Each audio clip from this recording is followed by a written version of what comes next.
많은 사람들이 청춘을 인생의 절정으로 여깁니다. 하지만 사실 진정한 인생의 완성은 말년에 달려 있습니다. 우리는 누구나 시간의 흐름을 거스를 수 없으며 나이가 들면서 건강과 외모가 변화하고 사회적 역할도 달라집니다. 그렇다면 왜 말년이 인생의 가장 중요한 시기일까요? 오늘은 불교 철학을 통해 인생의 말년이 왜 중요한지 세 가지 측면에서 이야기해 보겠습니다. 첫 번째, 말년은 지혜와 깨달음의 시기이다. 불교의 가르침 중 하나는 모든 것은 무상하다라는 것입니다.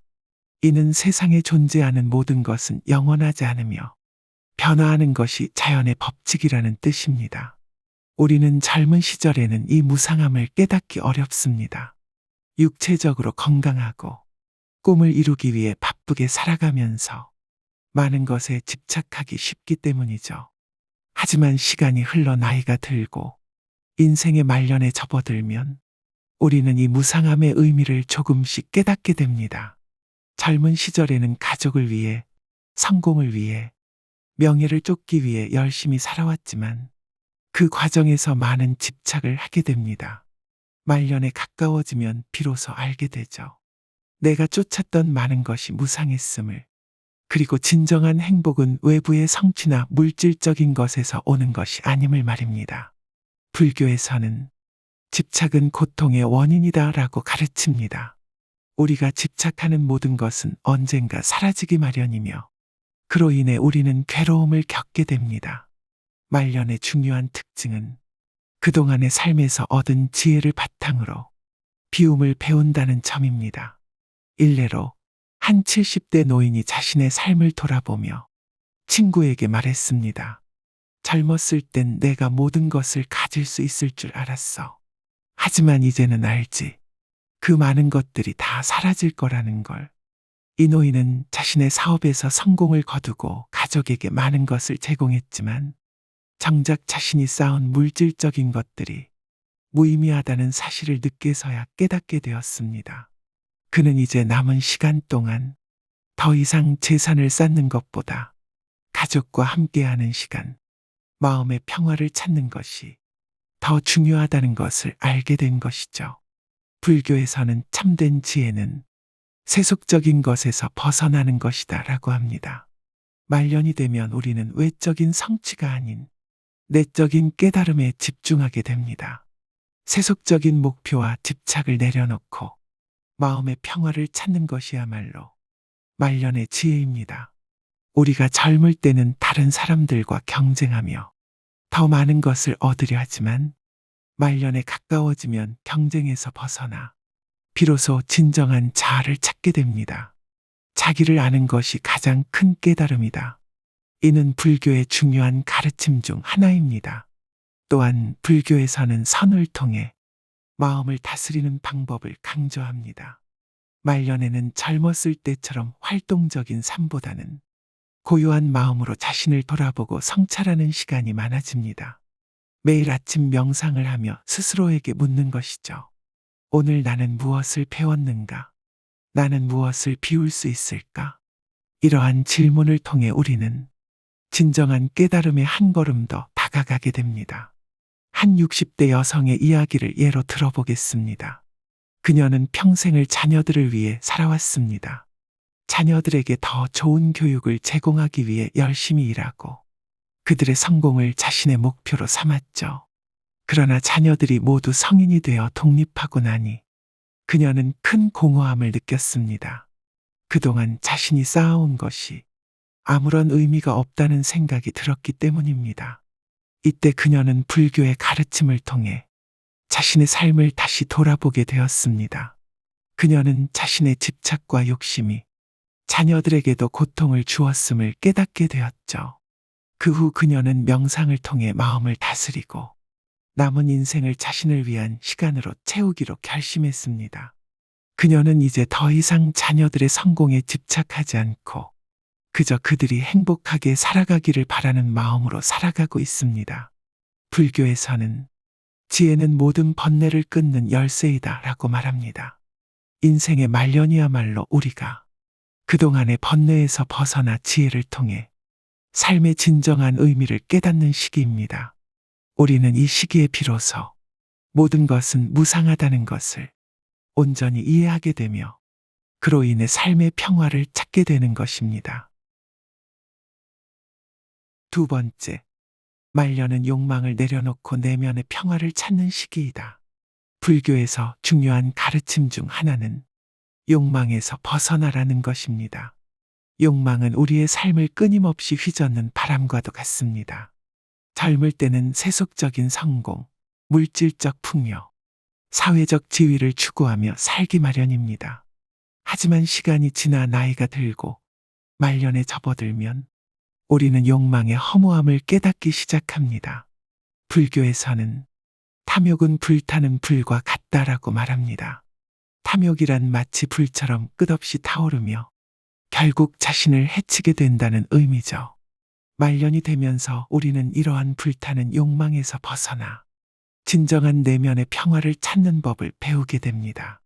우리가 젊을 때는 성공을 이루기 위해 많은 욕망을 쫓습니다. 좋은 집, 높은 지위, 더 많은 돈, 더 많은 인정을 바라죠. 하지만 욕망은 채워지면 또 다른 욕망이 생겨나는 끝없는 순환입니다. 불교에서는 이러한 순환을 윤회라고 설명합니다. 윤회는 끝없는 삶과 죽음의 반복을 뜻하지만 욕망 역시 마찬가지입니다. 우리가 욕망을 충족할수록 또 다른 욕망이 나타나기 때문에 그 욕망에서 벗어나지 않는 한 우리는 영원히 고통받게 됩니다. 집착은 고통의 원인이다 라는 불교의 가르침처럼 우리는 말년에 이르러서야 그 집착의 허무함을 온전히 깨닫게 됩니다. 한 50대 중반의 남성 A씨가 있었습니다.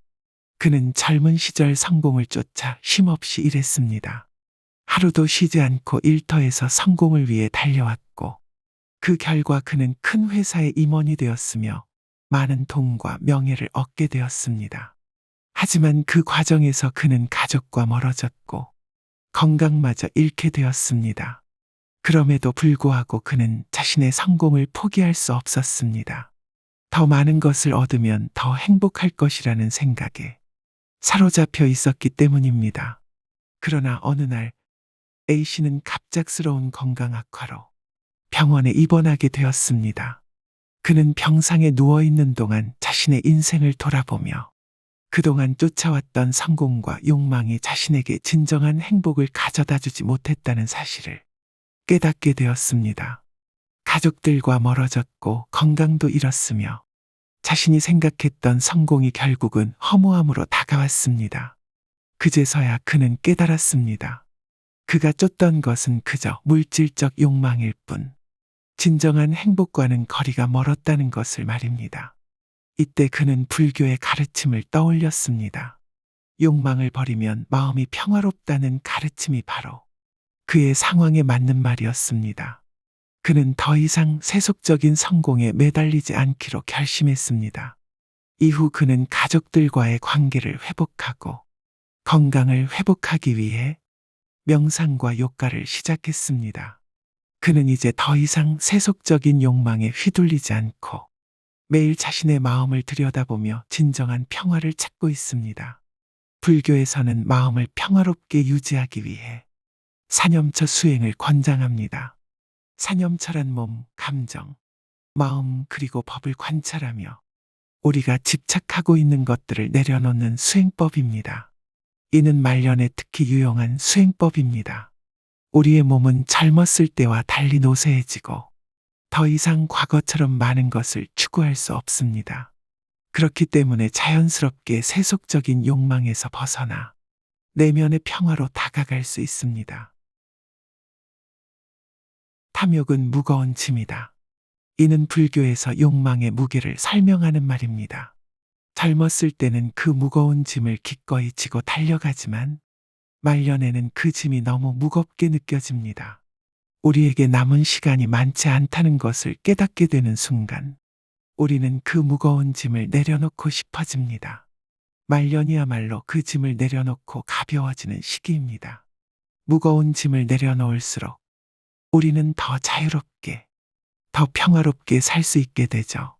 또한 집착을 버리고 자유를 얻으라는 불교의 가르침 역시 말년에 큰 울림을 줍니다. 젊었을 때는 자신이 쌓아온 것들에 대한 집착이 강하지만 말년이 되면 그 집착이 얼마나 나를 속박하고 있었는지 깨닫게 됩니다.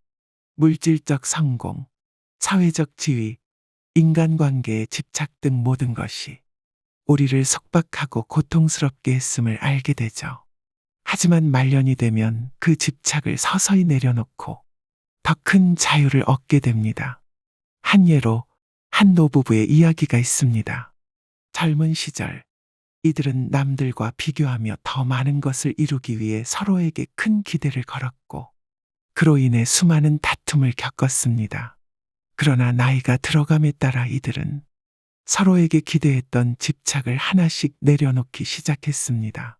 당신이 나를 어떻게 대하느냐보다 내가 당신을 어떻게 대하느냐가 중요하다는 불교의 가르침을 통해 이들은 상대방에게 더 이상 집착하지 않고 그저 함께 있는 것만으로도 평화를 느끼게 되었습니다. 그 결과 이들은 말년에 서로를 깊이 이해하고 더 깊은 사랑을 나눌 수 있었습니다.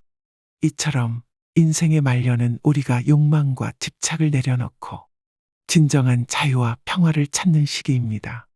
불교의 가르침을 통해 우리는 더 이상 세속적인 성공과 물질적 욕망에 매달리지 않고 진정한 내면의 행복을 찾을 수 있게 됩니다. 세 번째, 말년은 죽음과 삶의 유한성을 받아들이는 시기이다. 불교에서는 생로병사를 인생의 자연스러운 흐름으로 받아들입니다. 이 과정에서 우리는 고통을 겪지만 불교의 가르침은 그 고통을 두려워하지 않고 받아들이며 그 속에서 깨달음을 찾는 법을 배웁니다. 특히 말년에 이르러 우리는 죽음이라는 삶의 마지막 단계를 맞이하게 되는데 불교에서는 이를 두려워하기보다는 자연스러운 순리로 받아들일 것을 강조합니다. 모든 것은 흥하고 망한다는 불교의 기본 원칙을 상기시키죠. 우리는 이 원칙을 통해 삶이 영원하지 않으며 모든 것은 결국 사라진다는 것을 받아들이게 됩니다. 그 예로 한노승의 이야기가 있습니다. 그는 자신의 마지막 순간이 다가올 때 제자들에게 웃으며 말했습니다. 이제 나는 윤회 속에서 다음 생을 준비하러 간다. 슬퍼하지 마라. 이것이 자연의 이치다. 그 노승은 평생을 불교의 가르침을 따르며 살아왔기에 죽음을 두려워하지 않았습니다. 그는 오히려 삶과 죽음의 순리를 받아들이고 마지막 순간까지 평화로운 마음을 유지했습니다. 불교에서는 죽음이란 무에서 유로, 다시 무로 돌아가는 것이다 라고 말합니다. 즉, 삶은 무에서 시작되어 죽음으로 다시 돌아가는 자연스러운 과정입니다. 노승의 평온한 태도는 우리가 죽음을 어떻게 받아들여야 하는지에 대한 큰 가르침을 줍니다. 불교에서 자주 언급되는 명언 중 하나는 삶은 한순간이고 죽음은 새로운 시작이다 라는 가르침입니다. 이 명언은 우리에게 죽음이 결코 두려운 것이 아니라 인생의 또 다른 단계로 나아가는 과정임을 상기시켜 줍니다. 말년에 접어들면 우리는 이 가르침을 더욱 깊이 이해하게 됩니다. 젊었을 때는 죽음이 멀게만 느껴지지만 나이가 들어갈수록 그 현실이 점점 가까워집니다. 하지만 불교의 가르침을 따르면 우리는 죽음을 두려워하기보다 삶을 더 깊이 감사하는 마음을 가질 수 있습니다. 불교의 8정도 중 정념은 죽음과 삶을 명확하게 바라보는 데 중요한 역할을 합니다. 정념은 우리가 현재의 순간에 집중하며 지나간 과거에 집착하지 않고 다가올 미래에 불안해하지 않는 것을 의미합니다. 말년에는 특히 정념이 중요합니다. 우리는 이미 지나온 삶을 후회하지 말고 다가올 죽음에 대해 두려워하지 말며 현재의 순간에 충실하는 법을 배워야 합니다. 정념의 수행을 통해 우리는 죽음이라는 자연스러운 과정을 평화롭게 맞이할 수 있습니다. 인생의 말년은 죽음이라는 피할 수 없는 현실을 받아들이는 시기입니다. 불교의 가르침을 통해 우리는 죽음을 두려워하기보다는 자연의 일부로 받아들이고 그 속에서 평화를 찾을 수 있습니다. 삶은 무상하고 영원하지 않으며 그 흐름 속에서 우리는 매 순간을 의미 있게 살아가야 합니다. 불교의 지혜는 죽음을 두려워하지 않고 오히려 그것을 통해 진정한 평화를 얻는 방법을 우리에게 알려줍니다. 따라서 말년은 단순히 나이가 들고 육체적으로 노쇠해지는 시간이 아닙니다. 불교에서 가르치는 깨달음과 내면의 평화를 실천할 수 있는 소중한 시기입니다. 건강을 유지하고 경제적 안정을 마련하며 의미 있는 인간관계를 유지하는 것이 말년을 행복하게 보내는 핵심 요소입니다. 삶의 무상함을 깨닫고 욕망을 내려놓으며 내면의 진정한 평화를 찾아가는 길에 여러분도 함께 하시길 바랍니다.